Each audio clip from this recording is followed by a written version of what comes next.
ดีอยู่นอกแผนที่ใจสาวติดดินใส่ยินขาดเข่ากับกระเป๋าเดินทางปอนบ่เป็นนักท่องเที่ยวแต่ชีวิตเกี่ยวกับการสัญจรเปลี่ยนที่เปลี่ยนงานแรมร้อนถูกพายุความจนพัดเป่า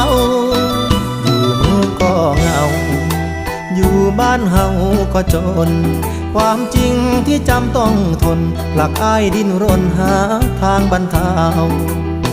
หน้าฝนเมื่อบานพอลมแล้งผ่านเข้าเมืองคือเก่าเป็นราษฎรชั่วคราวของทุกที่บ่มีจุดยืน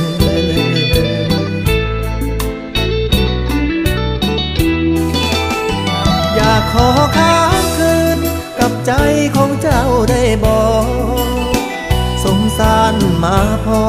มันท้อเกินที่จะฝืนให้ใจค้างคืนกับใจของเจ้าได้บอกเจอคนใช่พอบ่อยากไปต่อที่อื่น